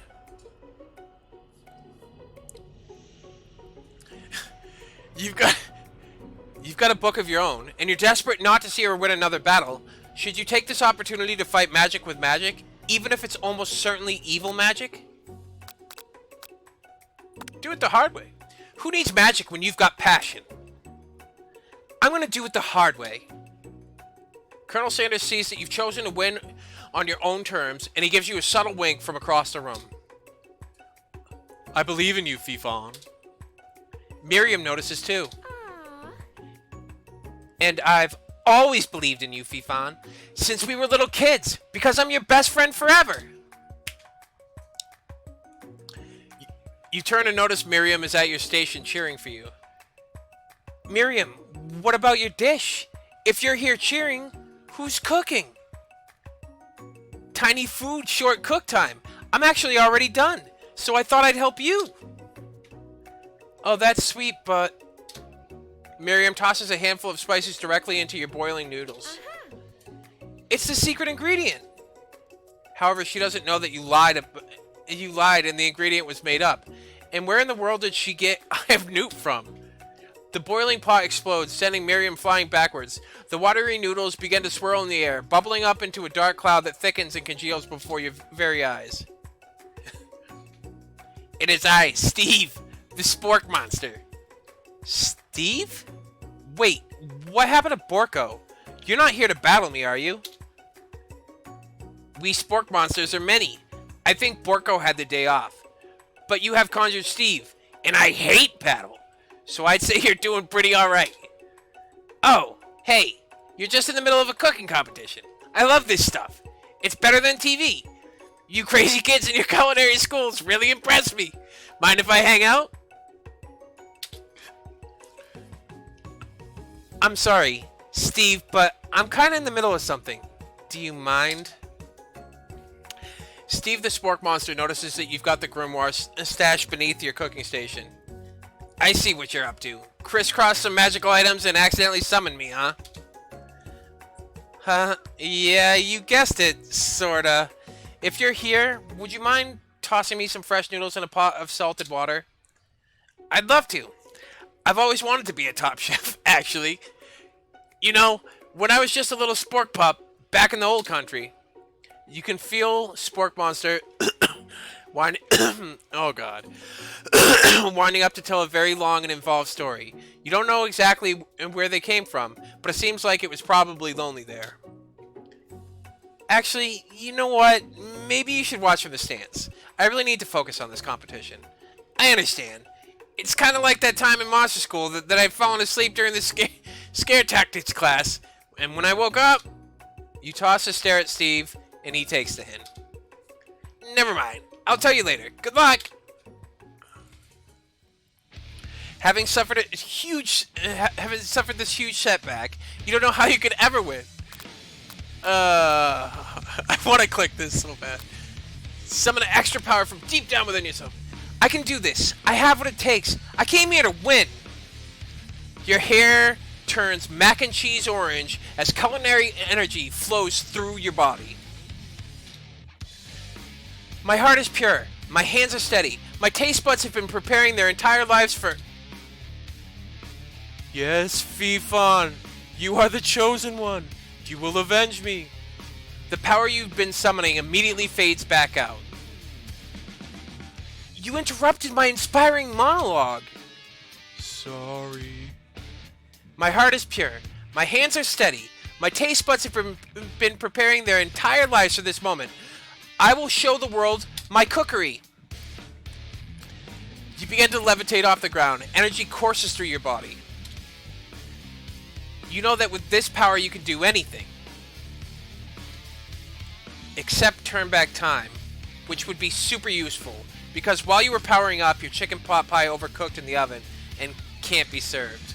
But don't worry, dear Fifon. You may have suffered some setbacks, but all is not lost. Impressed with your fortitude, Colonel Sanders decides that you have earned his support.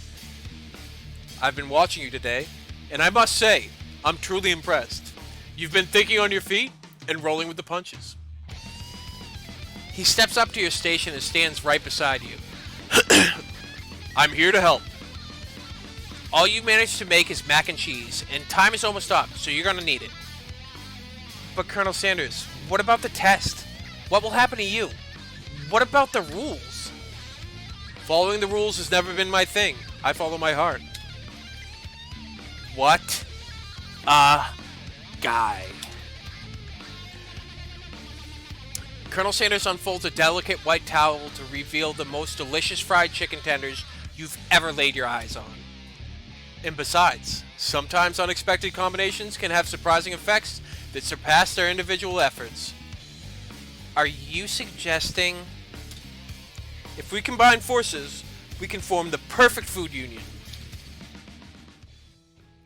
Time's up, students!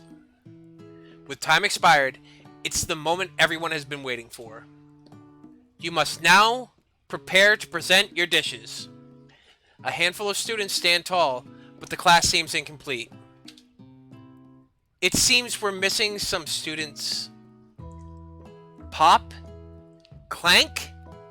From off-screen, you hear a pure and innocent giggle that can only come from one student. I'm flying! Sounds like it's coming from that broom closet over there. Miriam, would you mind? Inside the closet, you see Pop hanging on a broom hook by the elastic of his underpants. Pop, get down from there right now! Let me guess. Did Van have something to do with this? When someone asks for a wedgie, who am I to refuse? I thought a wedgie was a salad. It looks like Pop is eliminated from the challenge, seeing how he didn't cook anything. I can't feel my legs. May I be excused? Sure. You kids and your pranks. I must say, it's not the worst prank in UCS AL history, but it's not exactly the yearbook material. Wait a second. Pranks? Clank? Where did that pressure cooker roll off to? You wait to hear a signature whir, beep, or other onomatopoeia, but there's none. Somehow he must have gotten unplugged, I guess. We'll have to figure that out later. That leaves only 4 remaining students. Please, collect your final projects. Yes, it has been a long semester. Wow, 3 whole days long. But after days of hard work, the time has come. For me to eat. Miriam, please step forward. Now describe your dish. I've made tender udon noodles in savory soup. My word, it's so delicate. Is that a teeny tiny Naruto maki I spy afloat in its itsy bitsy bowl? Yes, chef. Please, call me Sprinkles. Chef is my father's name. Yes, Sprinkles. And some green tea made from baby tea leaves that I picked myself. Sprinkles carefully sniffs around the dish before opening his mouth and letting just... Oh, God. Sprinkles carefully sniffs around the dish before opening his mouth and letting just the tip of his pink dog tongue dip into the bowl. Sublime. Would anyone else like a taste? Oh, come on. I'm not one of those dogs who doesn't floss. I even have a really cute electric toothbrush for dogs. Fine, I'll enjoy it all by myself. And in a flash, the entire meal has been devoured. Not that it took much. It was less than a thimble's worth of soup. A+.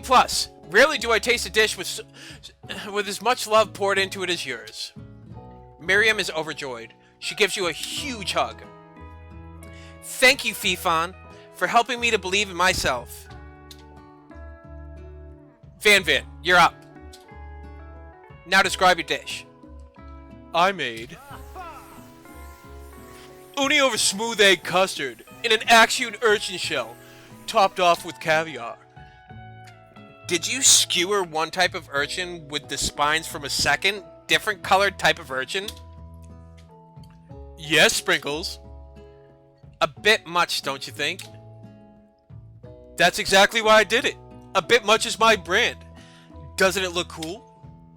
Sprinkles leans in to sniff the uni, but he can't get his nose closed on account of all the spikes. He begins to paw at it erratically, causing the custard to slosh around. Woof woof! Please be gentle with my cuisine.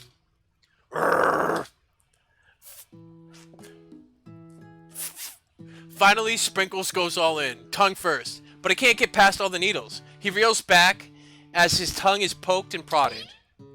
Ah! My tongue! The professor appears to be having an allergic reaction to the sting. I can't eat this. It gets from my tongue. Disqualified. A stunning turn of events. Who would have thought that serving food in a bowl made of needles could make it difficult to eat? Dejected, Van does not go gentle into the night. Disqualified? For glamour? Don't discount the sympathy. This isn't the last you've heard of me. Before forcing us to endure his swollen tongue for another moment, Sprinkles graciously laps up a bowl of milk. I know.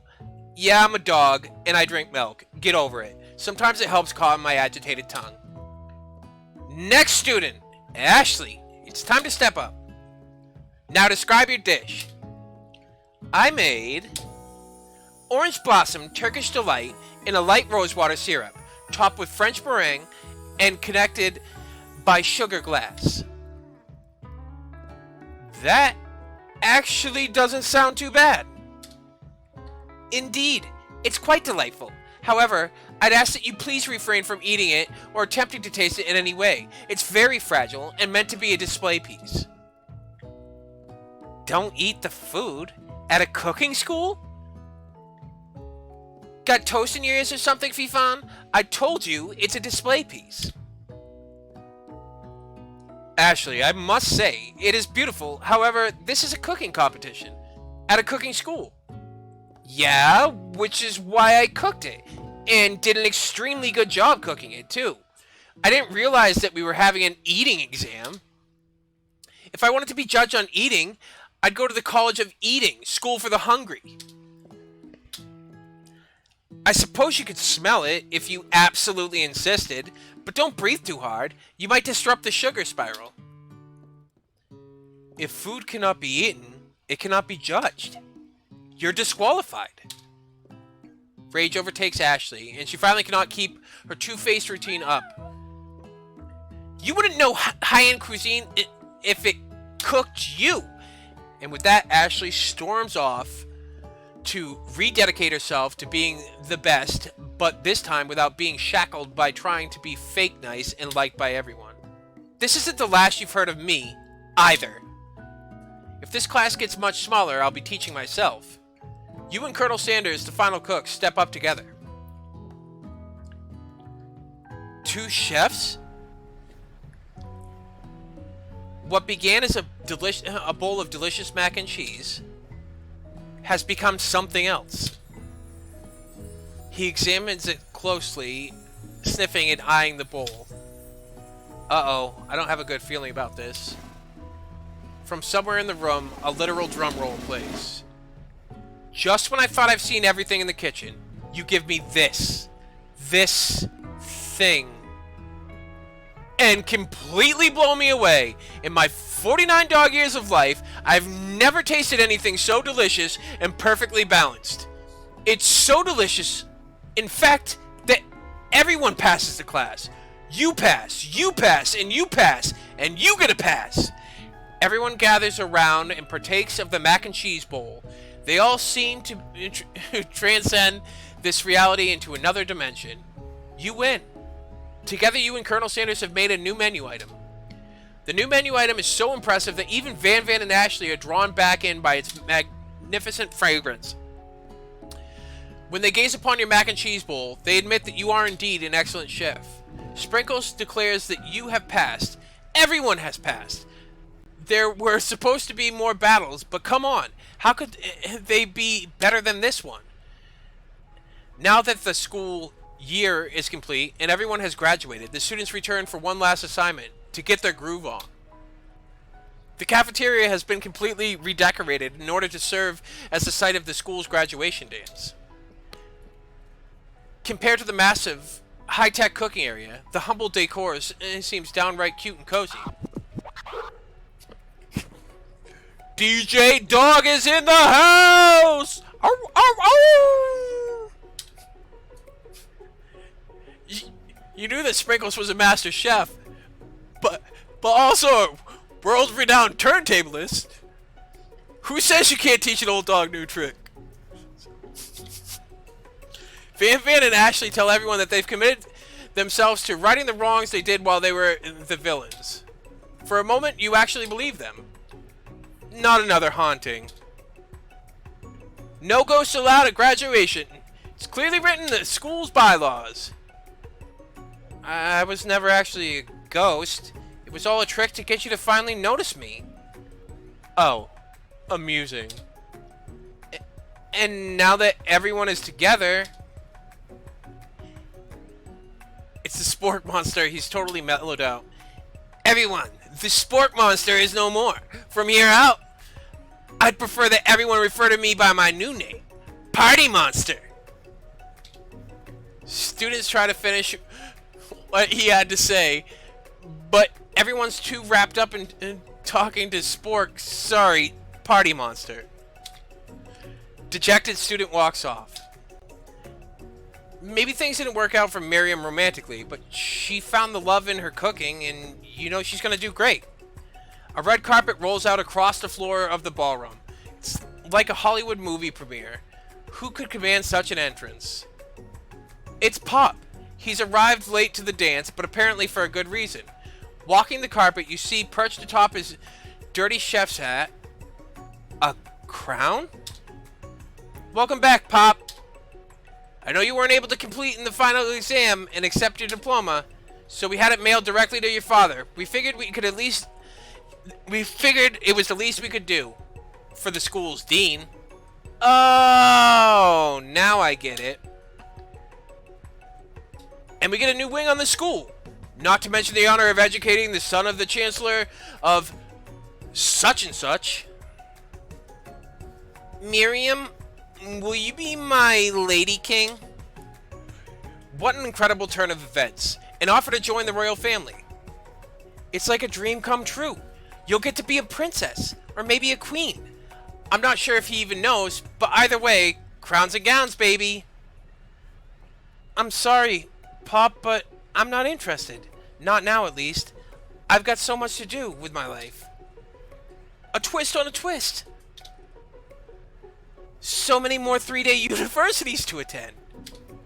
So many tiny foods to meticulously sculpt and then watch get accidentally blown away by a single sneeze. Okie doke. The music at the dance is interrupted by the sound of sparkling and electrical hissing. It's Clank, who has arrived late to the dance. Now that I have graduated, I can reveal my truth. Whoa, he's still doing the talking thing. I am Clank, and I am not of this earth. I am actually from a faraway planet in another dimension. What? What?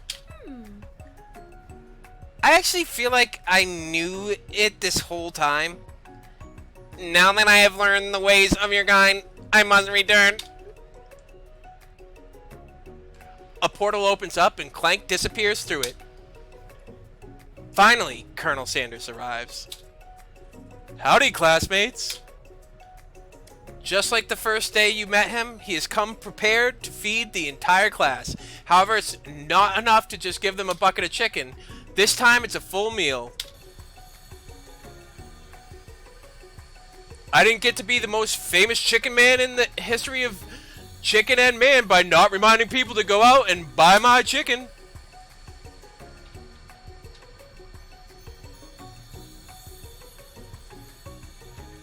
Can't be. No, it's not the end. As everyone feasts on their delicious chicken dinner, Colonel Sanders finds you sitting at the edge of the dance floor. Fee-Fom, what are you doing here, sitting all alone? Oh, you know, just waiting for the right person to ask me to dance. I wonder, might you tell me what are the qualities that you would expect to find in Such a lucky person. Off the top of my head, oh, I don't know. A spicy musk, a tidy goatee, and a degree from the University of Cooking School Academy for Learning, just to name a few. It truly is my lucky day. Would you dance with me? Yes, I would love to. As you glide across the dance floor, hand in hand with Colonel Sanders, the future stretches out in front of you. And once my 100th franchise is up and running, I'll be ready to take a day off, and I'll be so glad to spend it together with you, Fifond. How sweet. We'll work together and play together? Colonel Sanders stops dead in his tracks. Work together? Well, I think this is something I'll need to do just by myself. But who will help you run your restaurants? I don't believe I need help. Besides, based on your time at school here, do you really think running restaurants is the best path forward? Could it be? You found a love connection, but failed to earn Colonel Sanders' respect as a chef? Can you live with only half of him? Will you be able to endure sharing him with his other love, the life of an entrepreneur? I suppose I could enroll at a pastry school. Oh, my dear Fifon, I'm sure that you'll find your place eventually. And along the way, you'll have me by your side. The end.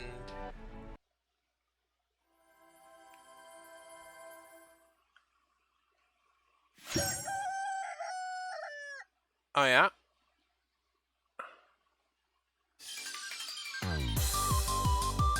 Alright! That was it! Finished my playthrough of,